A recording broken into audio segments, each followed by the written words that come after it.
precious. Precious one-on-one. Dwumadie na ɛne ɛwɔ so. Woni bibi. Ka kyerɛ wo nua tene kyɛn sɛ yɛ bɛkɔ yɛ. Nyame bɛyɛ wo kɛseɛ, obi hyira wo paa. Ɛnnɛ nso so da foforɔ. Ɛnnɛ yɛ special day a Nyame ahyehyɛ ma atiefoɔ nyinaa ɛne mo a mohwɛ mu nyinaa sɛ Awurade bɛyi wo afiri adom akɔ adom. Woni bibi. Ɛnnɛ nneɛma bi bɛtutu afiri mu na Awurade de nhyira ahyehyɛ anam.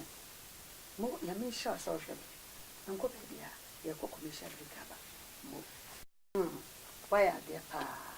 so that's what now which is a why ready say no but Nyame asɛm na only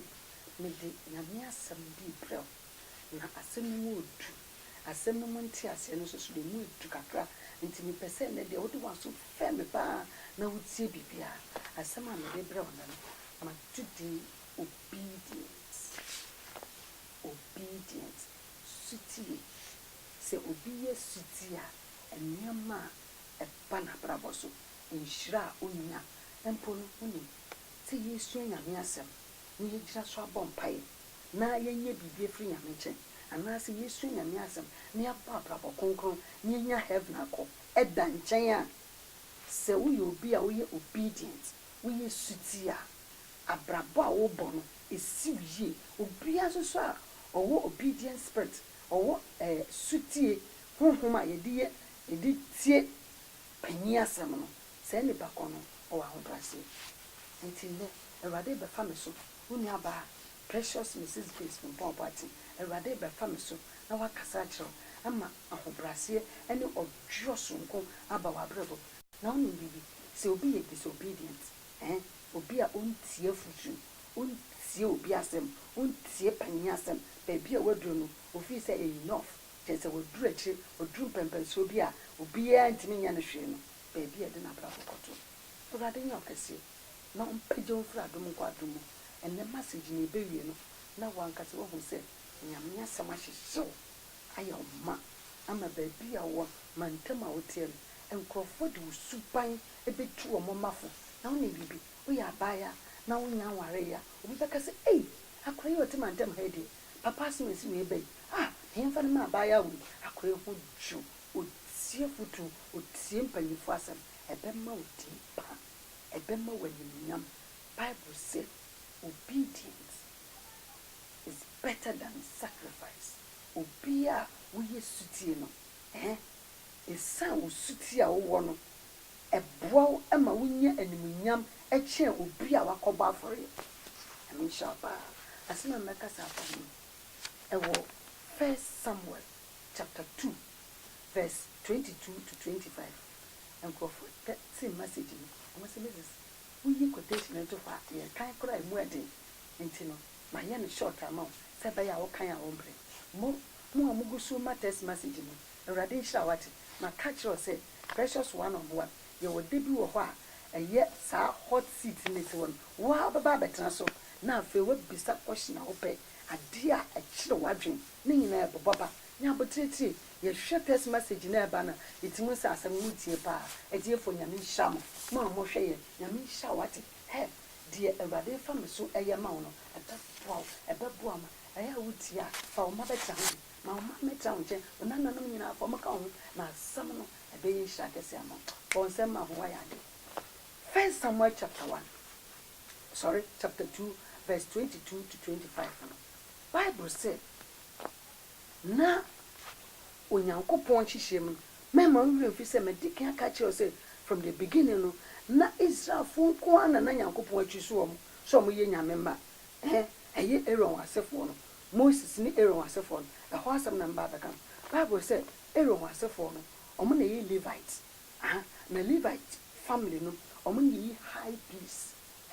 ɔsɔ yɛka high priest a ɛyɛ ɔsɔfo panyin paa nkate sɛ Ghana ha sɔfo panyin bɛɛ na kame mu ne din kyerɛ wa wofiri sɛ wɔagye ne di sɛ wɔyɛ correct paa wɔyɛ papa paa wɔafa sɔso mam nti ɛyɛ saa Levite no ɛhɔ ne yi high priest ɔsɔfo panyin paa na saa ɔsɔfo panyin ɔwɔ dwumadie kɛseɛ bi a ɔdi ma Israelfoɔ saa berɛ na Yesu mayo na Yesu mogya no ɛmbɛtɔ nipa abɔden nti na Bible sɛ ɔmo de odwan mogya ɛna yɛ sacrifice odwan mogya ɛna yɛde srɛ bɔnefakyɛ na se afine so a Israel fu nyina ba behia na awo ntoto aso no eba besi osofopanyin Eli so nti na osofopanyin Eli ne fie na saa wo mo hwe aforebo ene boneka ne ho nneoma no na ne fie na saa de no nti Israel fu nyina no se afiso a obia de ne dwan ba no mu nyina ba behyiam unu aba unu se mtime kasa boko ene mpesa me yire me ho kasa boko so enyiye nti Bible se eho no mu nyina ba behia no bia de ne dwan aba nti se wo de aboa ne ba wo de onsa to no so a na waka obone enwema wa yi nyina na waka gusu ene Yesu mogya na aboa ye yo bonsema ho mogya na aboa ye agye nka bibia ba ye na wo dem ho kokom ho anadwi ba bia akodan o boyfriend akokoda ne che no ka be kwakoka nipa Bible say obia de ne sabetu odwan no so na waka ne bone egu aboa no so na we na Eli mba no me kasafa obedient any disobedient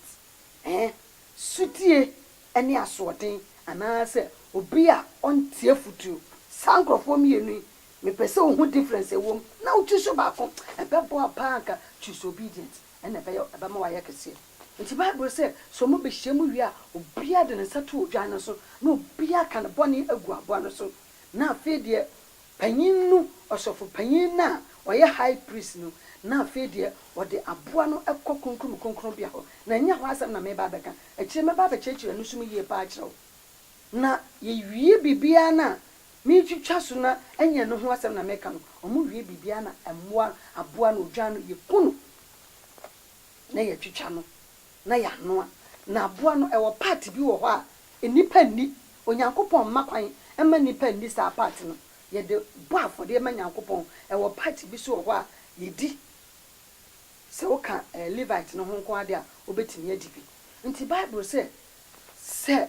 enam ni sija so na ye noa wie so a ye te ho na Eli mma no me se hwan Eli ne mma no no makofa fork satam no fork na nti se ne de ya edididi wo restaurant no eti se de de serve de etiti leaves ni ade ade on so mutwitwa leaves ni ade de sesa ne bi ano wo wa pa na Eli mma no ohwe ha na wa hwe ha no na mbreo na enam na esija so o de fork na si na wo twinam no na etwa na no wo hai da sa part na ya wi o sa ya wi o na nkrofo yi enti ade no koso a dru baby nyame kasa kire se baby bia wo hye okukomu a enuome bia wo ye bia obi ehu no awurade ehu wanhwe ya dachi bisi unuoma kwan ebe se unuoma bebre me se ebe se wudin po ehu be se ebitru baby no na obi gu ho fi se wonte sa ade a ene ye kato so a dachi ebe bebie se nye sa na so bante na me hira nti Bible se Eli mano ekoso a yesa nuoma etu aso na ensam no ekoso no na krom hofo no omo reporto Eli mano akire Eli se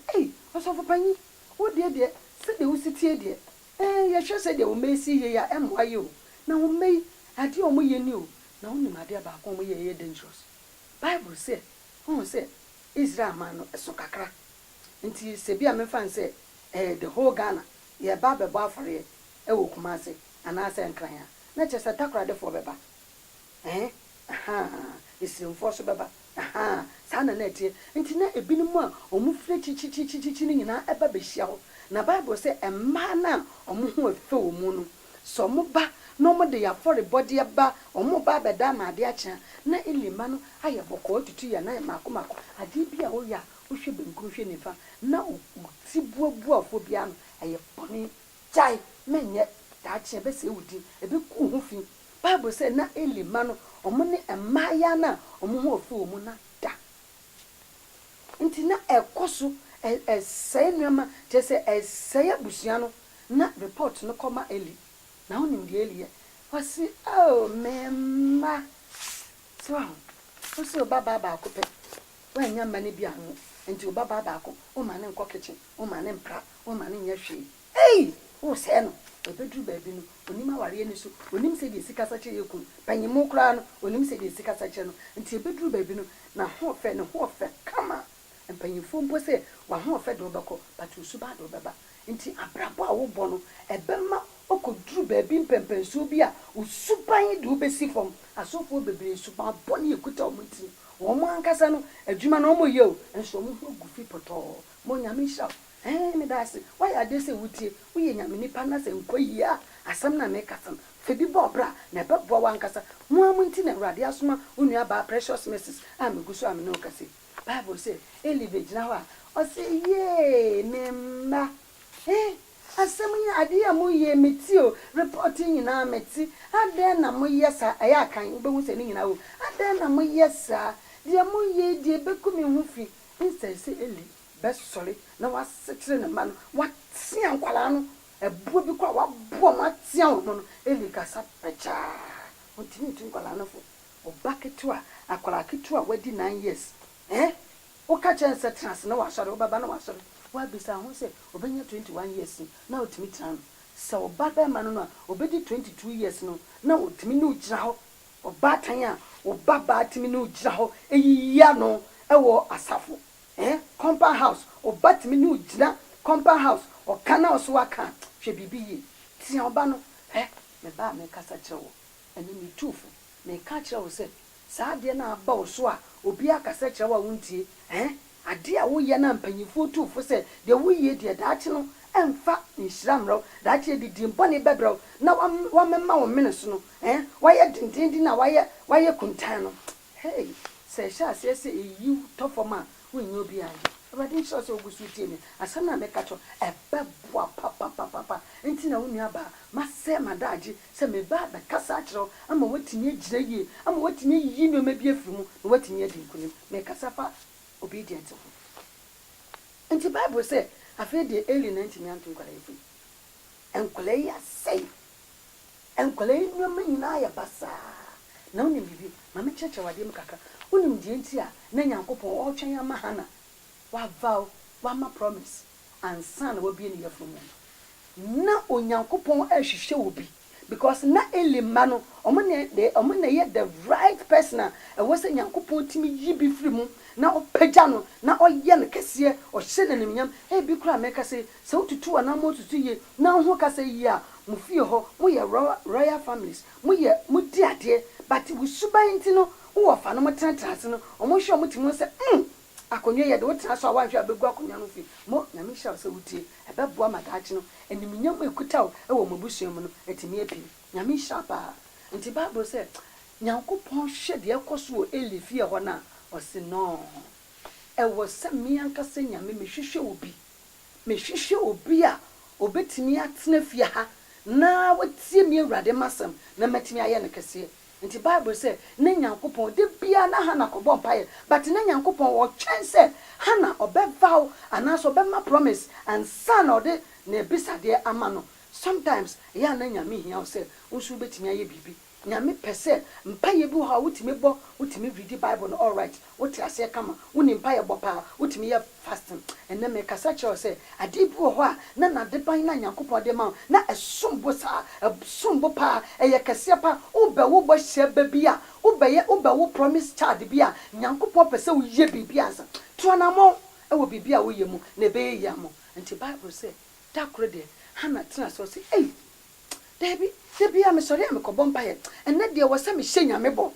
e wasa wo va o e wasa wo ma bo hye bi wo nyame ni na nyame adi breakthrough bi bra ba bi a opese wo hurisie no enne nyam na opese wo hurisie mu ye hurisi mu kwa e wasa wo ye bibi mu e wo nyame fie na nyankopon ahu se ode se enne nyam na mawa se sia mpo nyam fa ma we e na wo hyabo wo no awurade anim sa bre kura wo nyam hu hwi mpo no e na wo gu so wo ye bibi wo bua se be ya awurade adwuma be koso onyankopon fie e be ye no wo hu se no so ye bibi mawa da chu be hira no mo nyame hira bebre nti bible say takro de bowra hanamu na hana ka kire awurade se awurade wafuna maye mobo mi hia wani madom sa wo bua me na wo che me e baberma me sad na cha bible say hana bie na no ka sa pa na awurade bie ne yafu na eye elimana omoye disobedient omoye aswodefo aswantiefo omuntiefo tuo na omo say elifie no na yakopon po bi ahya ho nti bible say Abraham na woyem ode ne ba no ekokoma hwan ode koma Eli na so na ehye Hana bono so ho wiase Hana free baby Hana ho asem de nye na meka nsesi ya ofri baby o ede ne ba aba Eli fie aba betena Eli fie ho ama Eli ne maso ode wo mo ye the chosen people omo a ewose nka omo na Nyankopon twisu omo no omo ankasa tenchen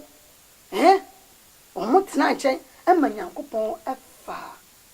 Samuel aye ne kese nti enim nyama na nka wose ba Eli ma no so no disobedient nti swanti ani aso dinti enim nyama nka wose ba Eli ma no so no nti nyama omo so ba Samuel so Bible say Isaac etie ne papa Isaac tie ne papa Abraham tie disobedient and obedient nyame sha what hwe ba bia wo bia no Abraham guso kasa kire koso abra ho ase ne tie futuo koso ne tie mpanyimfo asem na ebeboa wo yo bia wo bobra na wo tie mpanyimfo asem na wo ne mpanyimfo nam na mo kasa na wo tie asantefo kra se minim be ne bu papa se wo nim nsa kokora wo timi ne mpanyimfo didi na chese obi akwala utimi tie mpanyimfo asem no wo betimi abobra yesi panyini te ho ni afa akwala ketekete ni yesi ne hin ni yedi ne sie ni nyam so na panyina wadi baye 69 years na obefra akwala wadi baye 29 years anase wadi baye 40 years obefra nana sanity obedient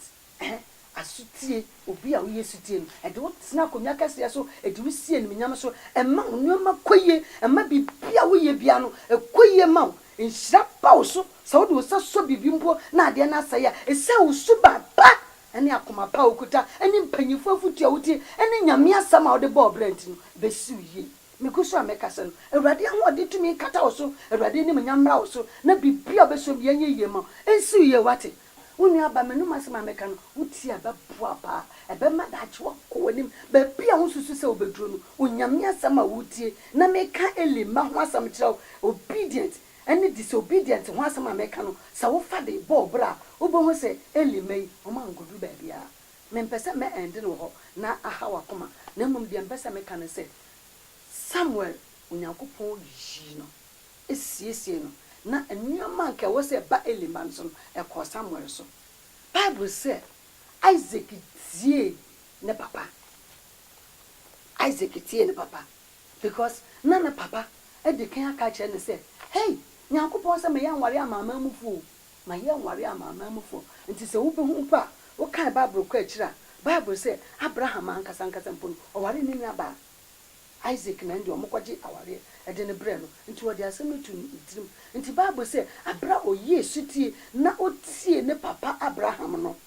Bible say Onyankopon che no oman akasie mienu me so che ne de ba de oman pa city oman akaka mienu ode che wo mo eye Jacob ene Esau na Bible say omo so papa e ka kire omo so eye Isaac o ka kire Jacob ne Esau say eh memba mesremo me papa ka kire me say ma me nkoware ama mu ni me die Nyankopon hye boto ho o kire say bibi besi e wo brama yasoma se yankwaje aware mbre me na sa ni poba ya saade no anya ho asem na meka na sta meka kire ni poba ya saade no o ya me yire me die nya me hye bono to but me papa ka kire me say ye papa Abraham Nyankopon no o ka kire say ma ya nware ama mu wo Bible say nkola yi mienu omo de tu yetrim oh Esau say siakai na me de mesmanya oba na mdo no ne oh say Ghana mpu the whole world akwala ekwa aware a ba bia ne maami aka kire ne se onko no e hokra na ne doye kese o o se wani mnyam na onim se odobi wo ho a evil love mama watama na egupu ase no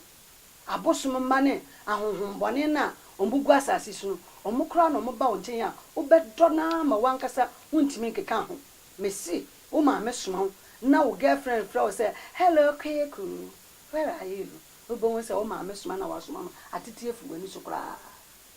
evil love odo ya bunsam do say bowura wa wo yire ti ho kra wanhwa wo yire ba po na sum apaka wo yire no ma asinsuo nsuo to one me see one hwe ya wo girlfriend no wo de ne beba fie ho e wo brama wo yere te ho eye evil love oba na wo tu ata ne dindindin na nti wo hu wo yere won kai sa wo yere and then edu Valentine Day a apanyin toto panyin pa no wa chia kwala ketekete akwala obetinya wo no wa chi no de nesi ne naso no originally no twe callet wo ya bro de wo ye no wo se wo ma ebeduru baabi no wo ti wona wo bu sisim dwendwendwen na wo de akwala kete wo yeti wo stress na wo di sa adwuma no akwala na wonsa ne nam ho wo twa no school fees but wonsa na ne nam ho wo twe callet pa de wo ye no wan kasa wo nim se akwala no wo twe do bi firi no am wa da ache ade bia obeye bia no ebe say nwa da ache ebe kwoti a wo ma nti Bible say Jacob ni Esau omo papa kache omo se mo ware no so no say trans dey we di 40 years and we so di 40 years Jacob ni Esau abro omo mienu di 40 years no na Jacob ni yiri o enso na Esau wa ware mi enso wa ware hu ni be bi okọ ware na mamam be bia ne papa kache nse mo ware won ehwa na okọ ware evil love eduba tu amanim oba wo hia na atoanso na pentema ye no ho ade ohu pro 1 month 2 weeks pepepe no aye no ho ade ohu pro de to boas na bompaye wati ko nyaminu na bompaye na nyame kasa ncho nye no ho asa na meka nti Bible say is sign 20 Jacob ay obedient Esau ay disobedient yen hwe de omie no esi wo mentem woni say Jacob ye ka Jacob ho asama ne ye ka Israel ho asama o hye na nkasa de eba mu ma Jacob enso na Jacob na ye baketo de me ka chi otiti anse Esau a oye disobedient wan tie ne papa asem ne bufu ne papa na okoware amama mu ni no ye ka Esau asama ne ye ka chi o sekentre ho sasanti ne ka chi o sekentre ho a opeso o chi o se ba bia wote no onka ho o yere ho a se Esau ye Esau kentre no ho no yi konua no firi no so Esau kentre no ho yi konua no firi no so but se ye ka Esau asama ye du tu fo se o se kentre ho bi Jacob ase na Israel pie firi bai men se obre Ewrade hira wate sa fe wo ho obi o ye disobedient ye pie firi na brabo ene de o ye obedient onyankopon hira no Samuel hwe bia na ma me firi hwe bia na papa firi enso oba be fa Eli man hira wase o mansaka no enim nyama wase Eli mansaka no ekọ Samuel so ana pawie ekọ yimbe asembe na mbasa mkachiro se Ewrade ma wonye obi a wo ahobrase na wotie mpanyimfo asem na Ewrade mfa nkoduru ba bia duku ebinu motete asodem o me mo asodedin na waka se Mrs na de bia wakasa wo mo masodin ya ye kunta tete asodem de bia de o mo kansa asore ye de yetina mache ye ni esi asoda na ye ka ho ye ni eso blocks ni ye don mortar na ye ka ho o ba da ban ensu so banje she Bible say edikanfo ba bedi echi so wa ma wani ana ho na bia so panye bo tiri ho adwa wo de wona contribution akase wutimi yi wa so dem wona bibia ye na so dem esi una so sofo ne be bibi na wa ma wa ma ne ekro ntimi yi eno na wo de bo tiri ho adwa twi ni me kan papa o e na wo de hoahoa ho a mesi de wo nsusu se oye kristoni na otwa mokwa na wo de nsa benkum hwe no no wo de se wo ye sofo maame wo ye sofo yere nti aso dan gate na no na wote nti wo de kronkron aba wasase su ina kronkron atade wo na hyew na wo pante nsa ehwe nkrofo ma atwa mu Bible say de ogina ho no hwe ye na wanhase de wo ti property wo ti gate na wo pante nkrofo ene nkonkonsa akese na wo die no kai hu se ebedru baabi no enkwala na wo wumbu omo na amfo mo nya hwe na oponte wonsa wo so ni edru heaven na da so na ho Bible say ohwumbre na ba ebeye te se daye na wani na ho so ni an ho asem na meka obedience and disobedience bra ho ase na tie futu so radisha and now yisha hwe enima nanka wo se omo tsa omo papa ko nya so no munye ni nyam kakaka fidisi ni yenu ko wi wo kwano on se Samuel babesha ene besinde for him David so ene David ne ba Solomon a omo ya akese na Samuel nhyira wo de menka se so no Samuel Nyankopɔn nam Samuel so ayɛ Samuel kakraka sara na sɛ woyɛ obedient woyɛ suti ɛma Nyame asɛm tie wo sɔfo asɛm tie wo awofo asɛm tie wo boss ane ne yɛ adwuma asɛm na wotie futi odema na wotie precious messages na num asɛm a Awurade bɛpagyaw ɔbɛyɛ wo kɛseɛ sɛdeɛ ɔyɛ Samuel na sɛ wototo wo ho ase na woma waso yɛ dendenden bibi kakra ba botom nti wo fa na na horo ka ma unya panyin na horo ka ansa na wo fra brochie ba ɔma ne sika kakra dia wa hwɛ sika no benya nso wo fa nya hwɛ Awurade num no nhyira ɔnyɛ ɔkɛseɛ ɔmpɛdɔ mfra dom kwa dom na bibi a woyɛ bia no fa nyansa ne nimdie to ho na ensi wie ɛyɛ precious hour na kuso akasa kyerɛ sesiesie ho ɛbra so sɛ wotimi di yi ɛbra so sɛ wo sɛ wotisi nko nimdie mu ɛbra so sɛ di Nyame aka fa ho bammo ɛbra so sɛ daye bia wo so ya awonbɔne hu sɛ ɔbɛyɛ kɛse no ɔmuti asa daye no so ɛbra so sɛ daye bi pii sɛ watamfo akaw ne yɛ de wahyɛ amena mu mpo a ɛnɛ Onyame asɛm aba wo nkyɛn no ɛmra bɛpagya wo mfiri amena no mu Bible sɛ Onyankopɔn a oyi nipa firi atɛkyɛm na ɔde ne si abɛpɔn madabrɛ no ɔbɛbɛ bɛhyira wo na nanum asɛm a waka na wɔ Deuteronomy 28 sɛ nhyira bɛba abɛto no ɛbɛba abɛto wo Onyankopɔn bɛyɛ wo kɛseɛ ɔbɛma deɛ wohia bia wo nsa ka ɛma ɔbɛmu mu da mentra asase so nkasa wakachi wana kachi so wakachi afei na Nyame bɛhyira wo afei na ɔbɛyɛ kɛseɛ pa afei na ɔbɛdi yie bra wa brɛ na nya kwada obra nya kwada obia wa fa Awurade na wa fa Kristo na wo bɔ bra wa Awurade mu no me kanfo ma wo sɛ Awurade hu de wo yɛ nyina o papa ya wo yɛ no Awurade ahu adoye a wo yɛ no Awurade ahu adwempa wo no Awurade ahu ahombrase ekuta wo Awurade ahu Awurade bɛhyira wo ama wa yɛ kɛseɛ dachi bi no ba bia wo nsusu sɛ wo beduru no ɛhɔ na Awurade du besi Awurade hyira wo na ɔnyɛ wo kɛseɛ na ɔma wakoma so apɛdeɛ mbrɛ mmom Nyame hyira bebree siwchase Awurade a wo yɛ no kwarefo yɛ da wase wona wabɔ yɛ ho ba na wabɛkasa kyerɛ wama wo mahu sɛ Eli ne maso odinti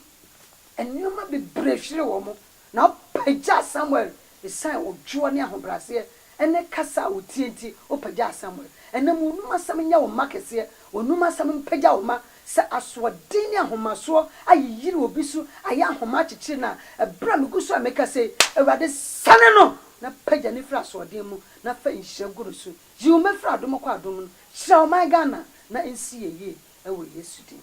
amen. Amisha